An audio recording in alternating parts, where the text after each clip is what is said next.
Friends, এয়া মই আকৌ এটা নতুন ৰেচিপি আপোনালোকৰ বাবে লৈ আহিছোঁ। নতুন মানে একেবাৰে আনকমন হয়। আশা কৰোঁ আপোনালোকে চাই ভাল পাব।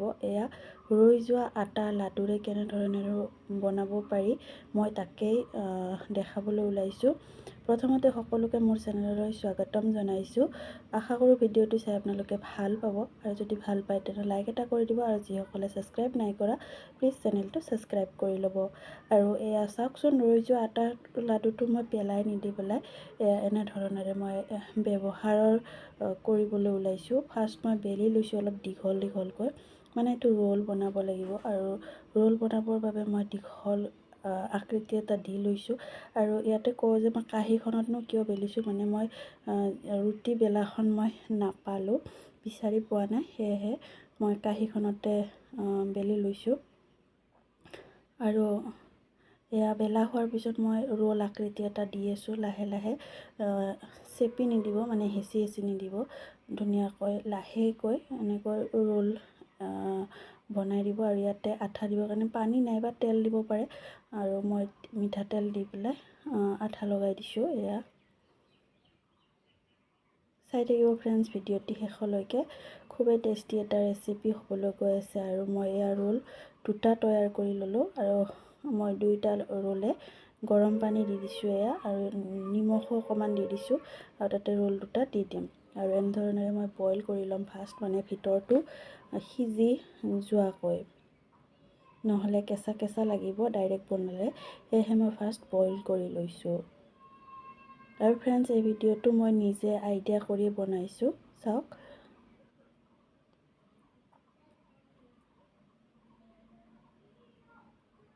আৰু মই এনেধৰণেৰে কাঁহীখনত উঠাই ল'লোঁ ৰোলটো, আৰু এতিয়া মই সৰু সৰু পিচ পিচকৈ কাটি ল'ম। যেনেকৈ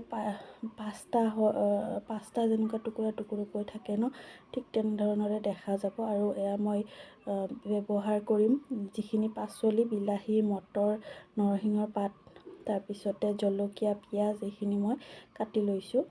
আৰু এয়া মই দেখিছেনে, মই কটাৰীখন মানে চাকুটো মই বিচাৰি নাই পোৱা, যাৰ কাৰণে মই এয়া চেপনাৰ সহায়তে কাটি লৈছোঁ। যি নহওক ফ্ৰেণ্ডছ, কামটো চলিলেই হ'ল নে কি কয়।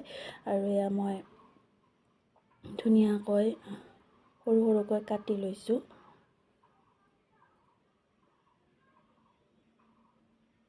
আৰু এইখিনি কাটা হৈ গ'ল। এতিয়া মই কেৰাহীখনত গৰম কৰি মিঠাতেল দি দিছোঁ, আৰু যিখিনি মই কাটি লোৱা পাচলি সেইখিনি ইয়াতে ভাজি ল'ম।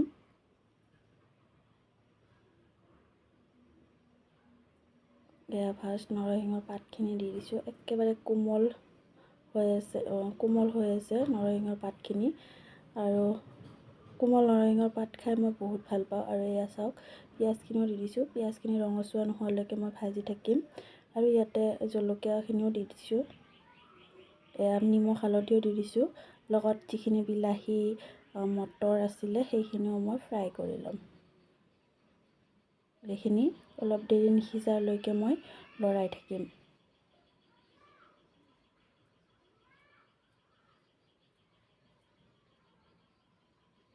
সেয়া ফ্ৰেণ্ডছ, তাৰপিছতে মই যিখিনি ৰোল কাটি থৈছিলোঁ সেয়াও মই ইয়াতে দি দিছোঁ। এইখিনিও ধুনীয়াকৈ ভাজি ল'ম অলপ দেৰি। আৰু ফ্ৰেণ্ডছ, এয়া কেমেৰাটো অফ হৈ আছিলে, গমেই পোৱা নাছিলোঁ, পানীও দি দিয়া হ'ল। ইয়াত মই মেগী মছলাও দি দিম। মেগী মছলা দিলে মানে পাস্তা বা মেগী যিটো সেনেকুৱা টেষ্টটো আহিব। এয়া ফ্ৰেণ্ডছ, মোৰ ৰেচিপিটো হৈছে প্ৰায়, আৰু বেছি পানীখিনি নুশুকাওঁ, অকণমান গ্ৰেভি টাইপ থাকিলে খাই ভাল লাগে। সেয়েহে এইখিনি এটা বাটিত উঠাই ল'ম। আৰু ফ্ৰেণ্ডছ, আজি ভিডিঅ'টো চাই আপোনালোকৰ কেনেকুৱা পালে জনাবলৈ নাপাহৰিব। একদম খুবেই কম সময়ৰ ভিতৰত বনাব পাৰি। দেখিছেনে, মই 5 মিনিটৰ লগা নাই এইখিনি বনাবৰ কাৰণে, আৰু দেখিবলৈও খুব ধুনীয়া হৈছে। আৰু মই খাই চালোঁ, খাবলৈও ভাল লাগিছে, বেয়া নাই লগা। আৰু যেনেকুৱা পাস্তাৰ টেষ্টটো উঠিছিলে, যিহেতু মই মেগী মছলা ইউজ কৰিছিলোঁ, সেইকাৰণে। আৰু ইয়াতে চচ দিলে বেছি ভাল লাগিলে হয়, মোৰ ওচৰত চচ নাই বাবে মই দিয়া নহ'ল। যি নহওক ফ্ৰেণ্ডছ, আজি ভিডিঅ'টো চাই আশা কৰোঁ আপোনালোকৰ ভাল লাগিলে। আজিলৈ আহিছোঁ, বাই বাই।